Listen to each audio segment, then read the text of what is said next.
Bom dia, boa tarde, boa noite. Meu nome é Eduardo Guerreiro Brito Losso, sou professor do Programa de Ciência e Literatura da UFRJ. Estamos aqui dando continuidade às aulas sobre encantamento, procurando delinear o conceito de encantamento, certo? E nós fizemos uma leitura no final do vídeo passado dessa passagem do Davi Copenau, do livro do Davi Copenau, que fala da diferença de como o Yanomami ele encara o sono, como que ele pensa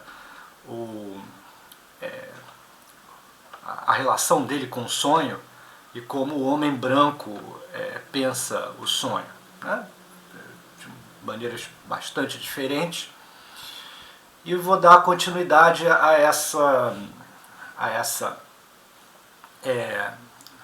esse contraste da concepção encantada, né, que não cria, que cria uma integração muito grande entre o estado de vigília e o estado de sonho, e o abismo que o homem moderno faz entre uma experiência, uma vivência da vida e outra, né? Quer dizer, o sonho não é nada, o sonho é besteira, não faz diferença nenhuma para a vida, né? Você não está fazendo nada de produtivo quando você está sonhando, né? Inclusive tem aquele livro do Jonathan Crary, né?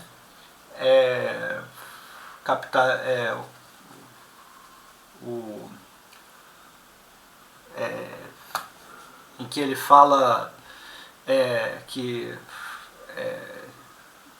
as instâncias lá militares, né, dos Estados Unidos, eles estão procurando produzir uma droga que permita ao soldado não dormir durante uma semana ou 2 semanas, que esse seria o estado ideal no capitalismo, né? O nome do livro é 24/7, Capitalismo Tardio e os Fins do Sono. Tem uma análise bem interessante em que ele apresenta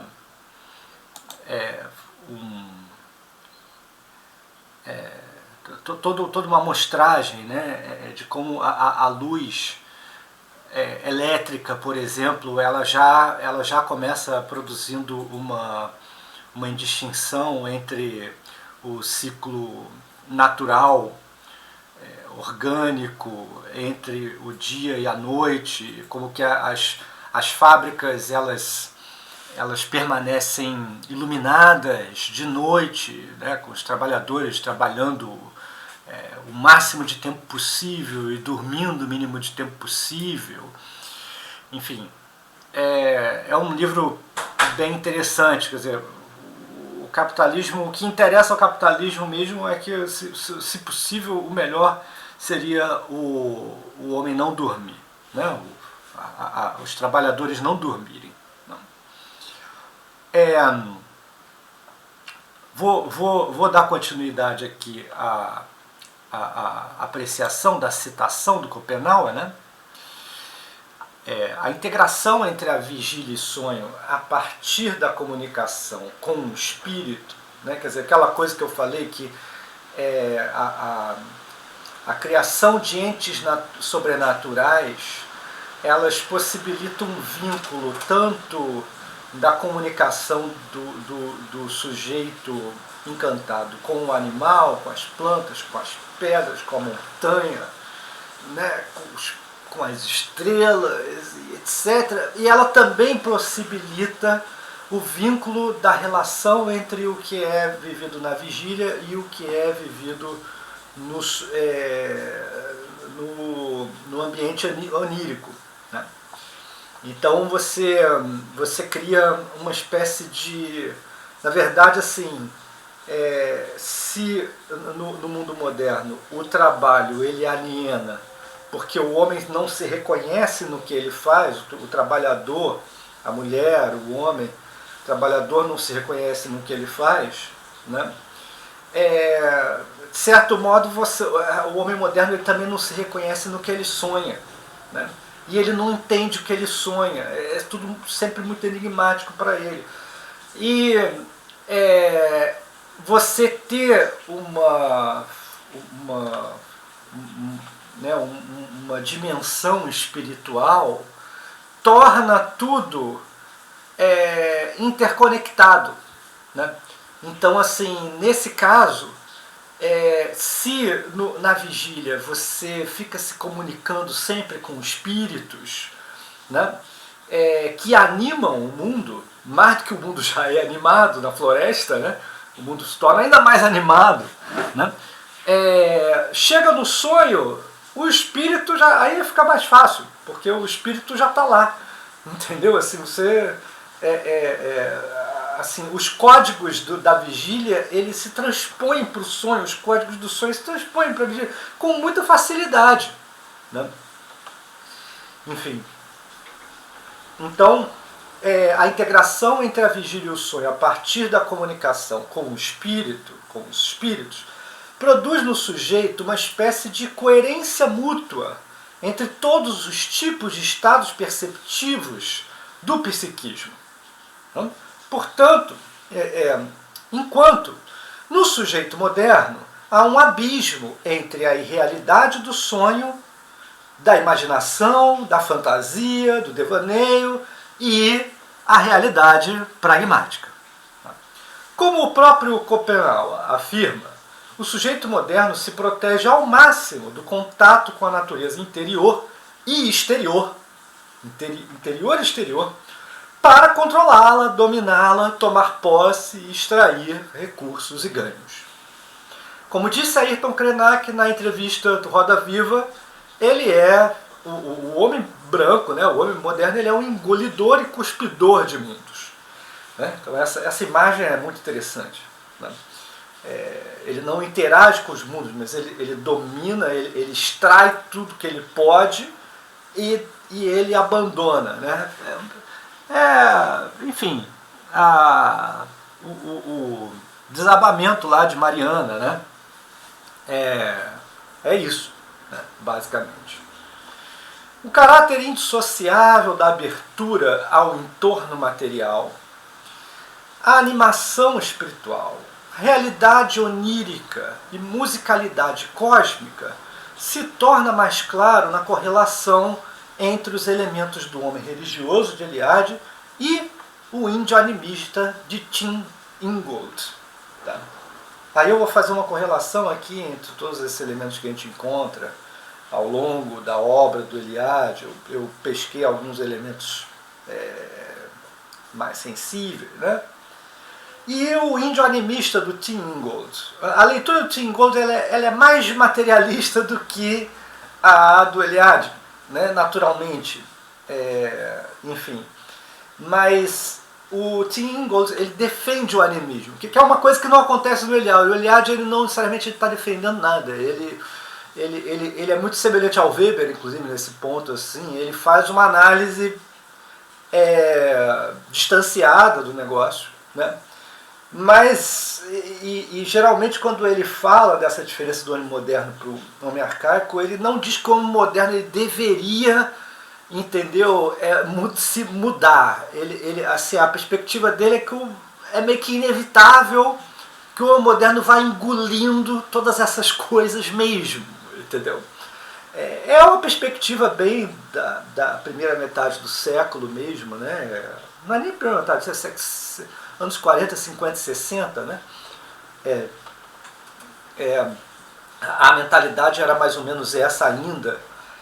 A coisa só começa a mudar mesmo com a contracultura, como a gente vai ver, e enfim, toda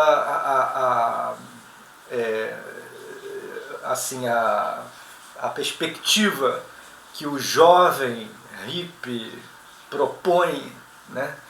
ela radicaliza, digamos, uma espécie de revolta contra esse lugar, né?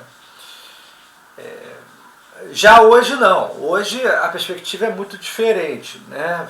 Você tem uma visão, esses antropólogos, eles veem geralmente ou de Lévi-Strauss, ou de outro, como o caso do Descolado, o Viveiro de Castro, o Tim Ingold já é uma tradição mais inglesa, né?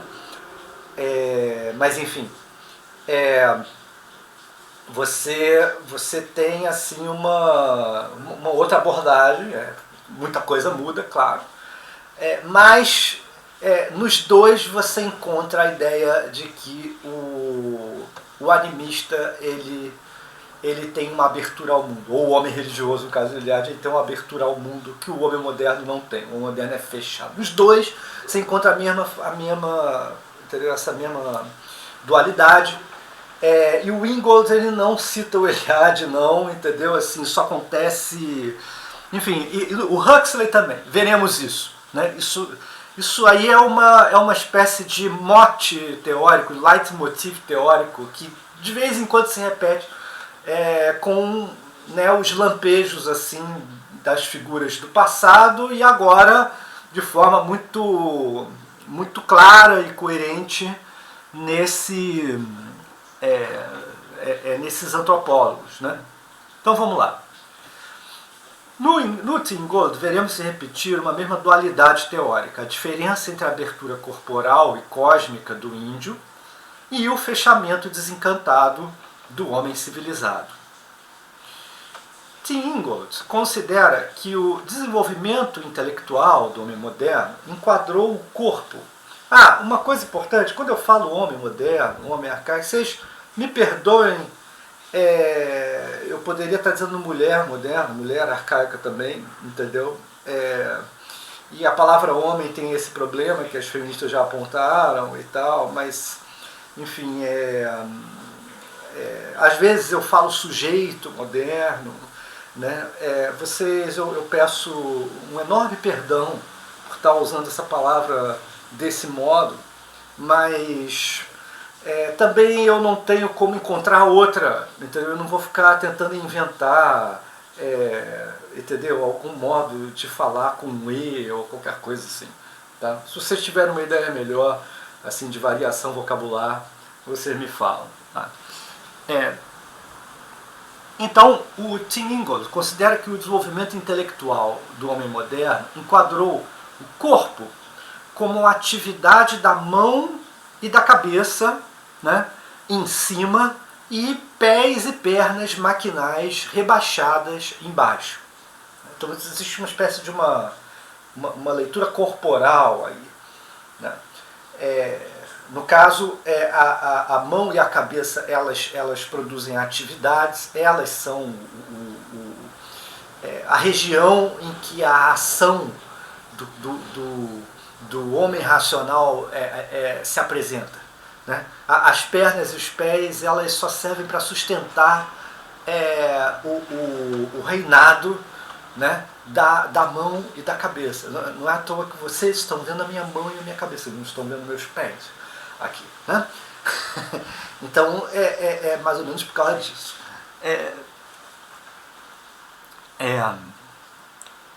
A versatilidade da mão deve ocorrer sobre o sacrifício do aprisionamento do pé apertado pela bota de couro duro, ao contrário do macaco.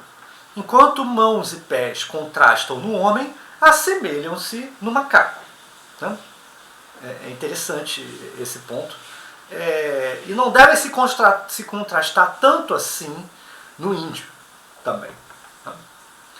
A mecanização dos pés está agregada a uma separação entre mente e repouso e corpo em trânsito. Ou, inversamente, se a mente age, o corpo se aquieta. Né? Então, quando você faz uma caminhada, aí é a hora, entendeu, de você parar de trabalhar. Né? Você trabalha quando você senta. Né? É um hipersedentarismo o que acontece, né? no homem moderno. E aí, se a mente age, o corpo se aquieta. Essa é a ideia. Né? É claro que mesmo o aprendizado peripatético de Sócrates, por exemplo, ele ainda é um típico sinal de um homem antigo e não de um homem moderno também. Né? Por isso mesmo, o uso generalizado da cadeira e a relevância de nos caracterizar como uma sociedade sentada, diferentemente de outras culturas em que a principal forma de descanso é a posição agachada. Né? Assim, o índio não tem muita cadeira. Assim, ele não tinha, pelo menos, o homem arcaico em geral não tinha muita cadeira, entendeu? Já o homem civilizado, ele multiplica cadeiras por aí. E ele não se sente descansado, agachado. Mas quando você está agachado que você realmente descansa. Só o seu próprio corpo, né? Pensando em termos anatômicos e fisiológicos, etc. e tal, ergonômicos, esse tipo de ciência aí, né? A posição agachada ela é bem mais coerente no homem do que a posição sentada. Né? Enfim. Bota, cadeira e poltrona constituem a percepção sedentária do mundo.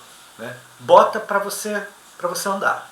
Você andar no meio da rua, sai de casa, bota um tênis. Bota é a palavra aqui para dizer, enfim, calçados. Né? Cadeira para você trabalhar, poltrona para você descansar, para você ler, né? Ou mesmo cama, entendeu? Cama não está muito distante disso hoje. Quer dizer, repetindo, né? Bota, cadeira e poltrona constituem a percepção sedentária do mundo, que privilegia sentidos supostamente superiores de visão e audição e inferioriza o tátil, isto é, separam a mente do corpo e retiram a relação fundamental do corpo com o ambiente. Quer dizer, esse império da cabeça, né, em relação ao resto do corpo, inferioriza o tátil e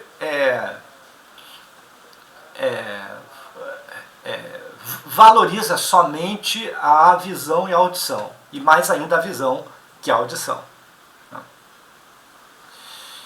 Quer dizer, retiram a relação fundamental do corpo com o ambiente, estrutura própria da moderna habitação metropolitana, exatamente o contrário da tríade corpo, casa, cosmos do homem religioso de Eliade, né, cuja casa e corpo estão incluídos numa miríade de vasos comunicantes com o meio e com o cosmos.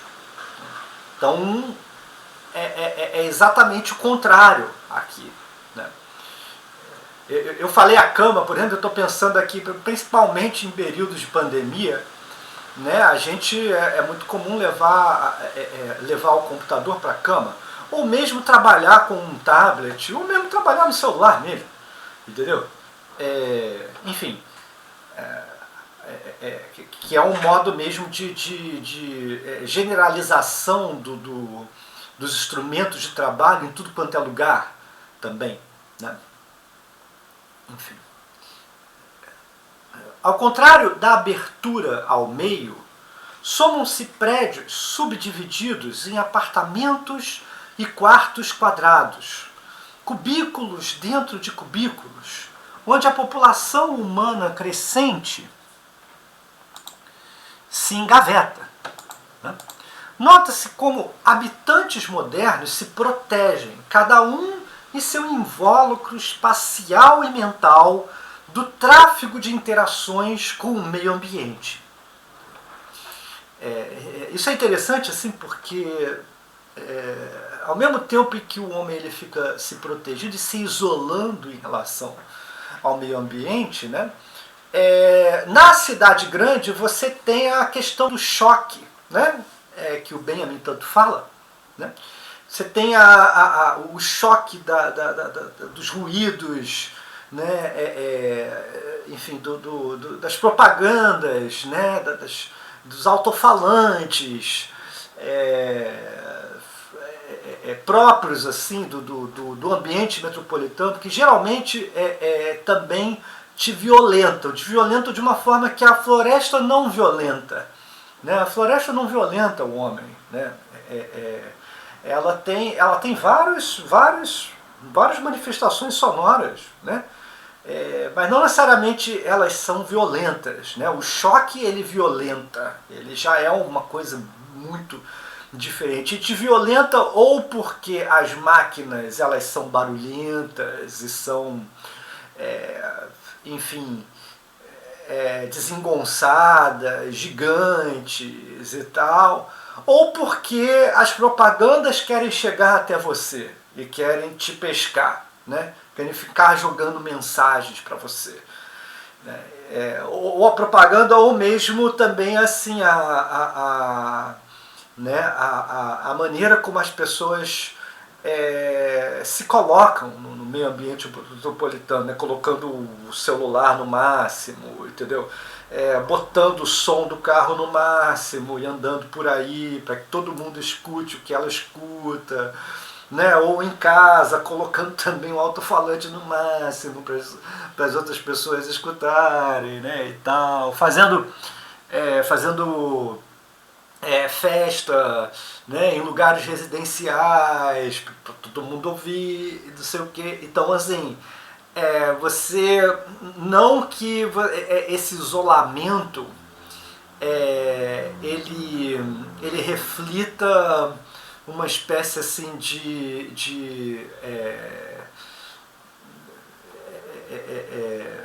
assim, espacialmente nós estamos completamente isolados, né? Mas auditivamente você tem novas formas de violentar o outro também, né?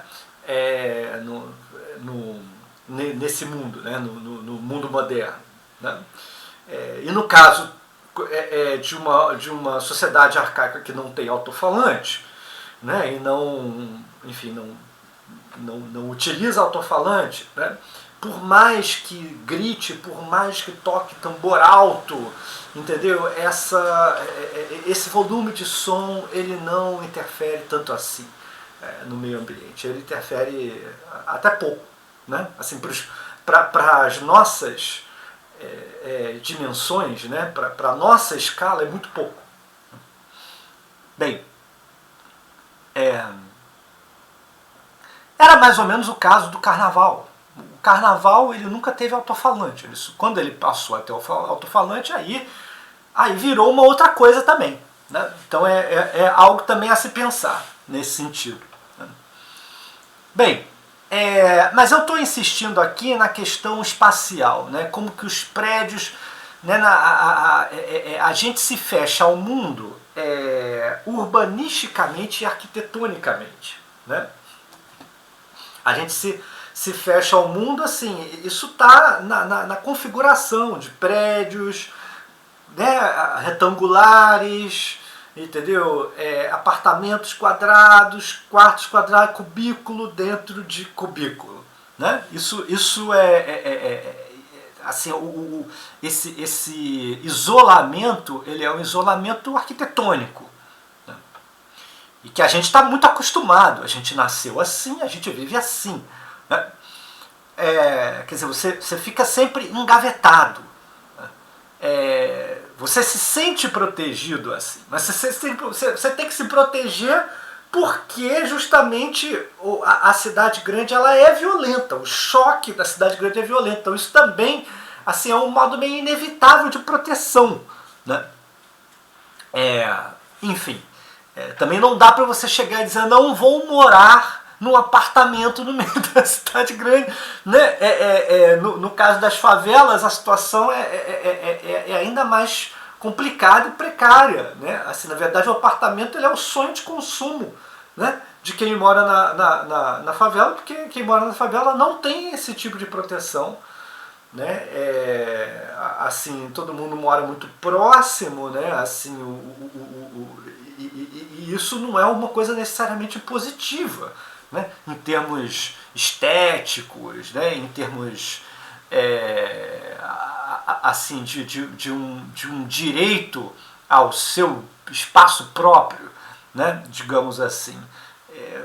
Você viver na tribo, junto da tribo, no meio da tribo, isso faz sentido no meio da floresta. No meio da floresta é ótimo, né? Mas no meio da cidade, não necessariamente. Né? Animais deveriam ser qualquer animal, né? Deveria ser originalmente aberto, né? Que normalmente deveria ser aberto. Né? Animais que deveriam ser originalmente abertos vivem fechados para o mundo e por isso mesmo abstraem-se de sua própria animalidade. Por isso que a gente frequentemente, o homem moderno frequentemente esquece que ele é um animal. Que não é o caso de um homem arcaico também. Né? Ele não se esquece dessas coisas. Aldous Huxley já denunciara outrora esse confinamento forçado de uma população crescente em pequenos cubículos, a maioria em periferias destituídas de mínimas condições de bem-estar. Então vamos dar uma olhada numa citação do Huxley aqui. Tá? Bem, eu já era para eu ter mudado aqui esse slide, né? Vamos lá. Tem essa citação aqui do Aldous Huxley num livro chamado Situação Humana. Eu recomendo muito esse livro. Ele é muito bom. Não é pouco bom, não. É muito bom. Se eu não me engano, foi publicado em 52, são vários ensaios provavelmente dos anos 40, início dos anos 50. Outro resultado para mim muito perturbador e doloroso da quantidade afetando a qualidade da vida humana, esse é um ensaio sobre o perigo do crescimento da população, que ele escreve nessa época. Para mim, esse é um ponto muito interessante, porque a população, ela basicamente, ela cresceu por causa do mundo moderno, por causa da industrialização, por causa da diminuição da mortalidade infantil. Isso parece ser uma coisa ótima, linda, isso é uma coisa ótima e linda, mas isso fez com que o crescimento da população dos seres humanos ela aumentasse exponencialmente. Né? Então o primeiro bilhão foi atingido no século XIX, em 1820 mais ou menos. O segundo bilhão atingiu, assim, depois de 200 mil a 500 mil anos de existência do homem, entendeu? Assim, o primeiro bilhão aconteceu no século XIX, entendeu? No início do século XIX. O segundo bilhão aconteceu num espaço de 100 anos. Depois de 200 mil anos, sem chegar ao primeiro bilhão, em um século chegou ao segundo bilhão, em 1920, década de 20, por aí. Depois o terceiro bilhão já ocorre nos anos 50, mais ou menos. Aí o quarto bilhão, aí numa diferença de uma década, entendeu? Vem o quarto bilhão, assim, nos anos 60. Aí o quinto bilhão vem nos anos 70, aí o sexto bilhão vem nos anos 80, aí o sétimo bilhão vem no lançamento, entendeu? Então, assim, a multiplicação da população humana, ela virou um problema, e ele viu isso naquela época. Né? É claro que esse é um assunto dificílimo, esse é um assunto muito complicado, porque tem muita gente que se vale desse argumento, né, em vez de pensar formas válidas, né, de controle populacional, como é o que a China tem feito, né, ao longo dos últimos anos, né, por pura necessidade, claro.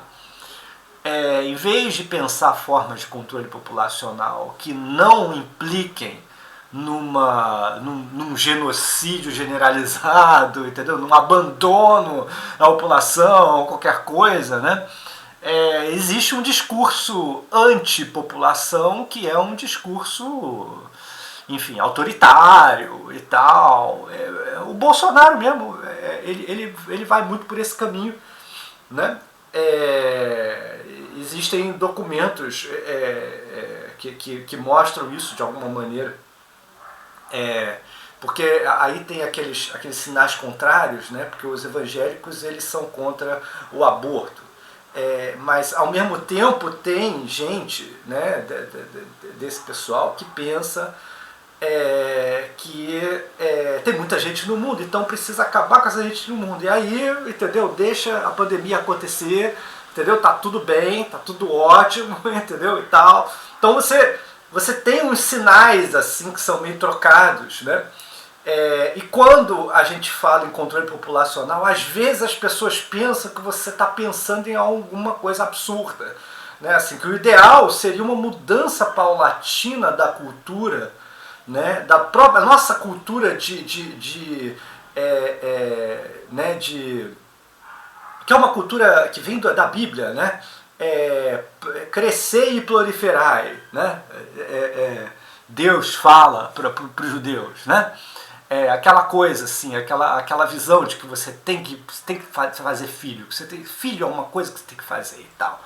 Então é muito difícil você sair dessa mentalidade, muito difícil, porque justamente como a gente tem essa facilidade, como a gente tem essa diminuição radical da mortalidade infantil por causa da ciência, né?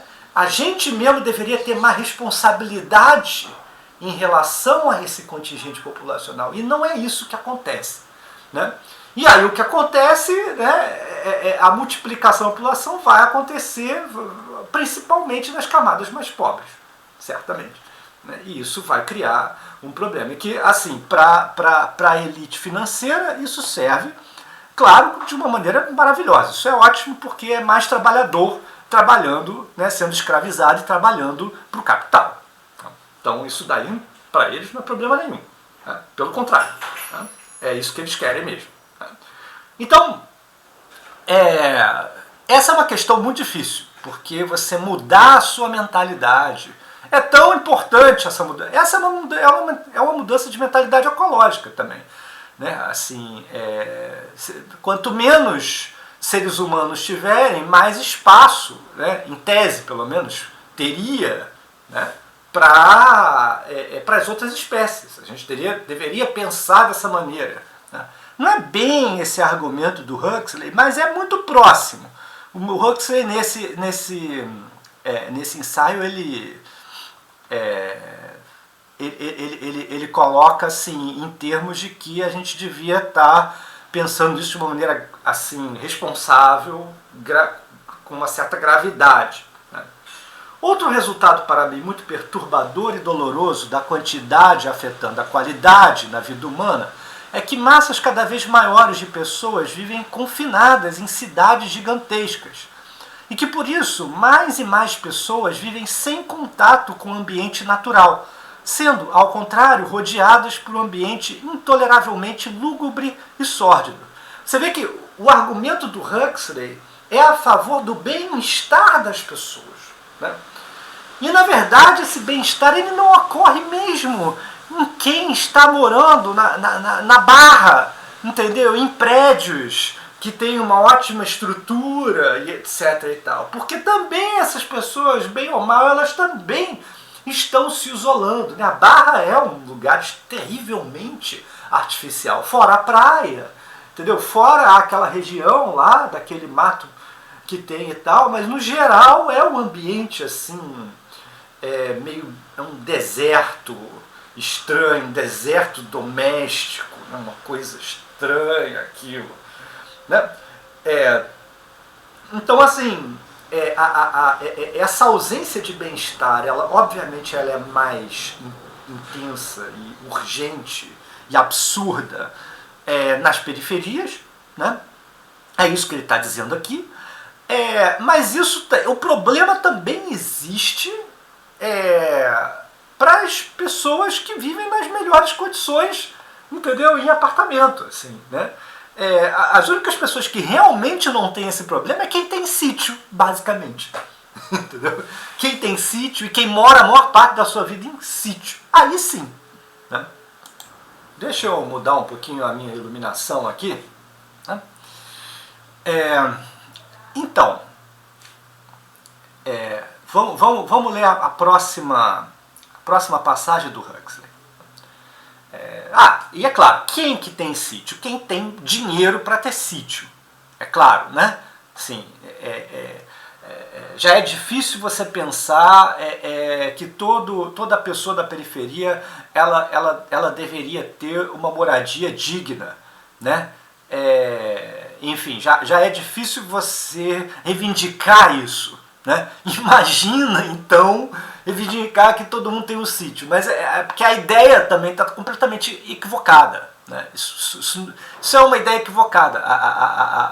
O buraco é mais embaixo, né? Assim, na verdade você tem que o homem tem que se aproximar de novo do ambiente natural. Nós temos que reflorestar o mundo.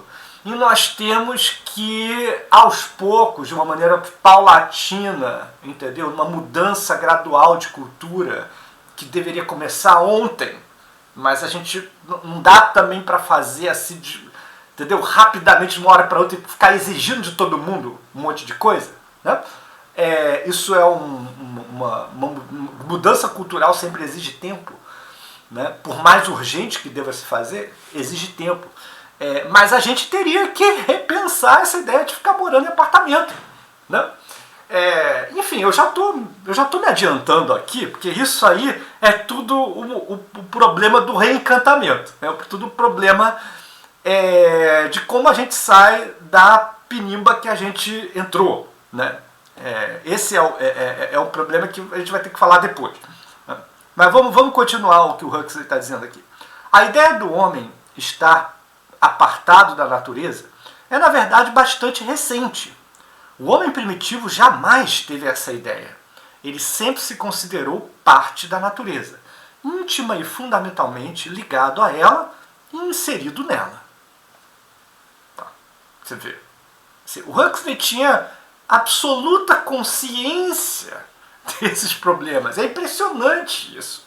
Né? Assim, uma consciência ecológica que você não encontra em muita gente na primeira metade do século XX. Né? Enfim, muito obrigado, curte aí, a gente continua no próximo vídeo esse papo.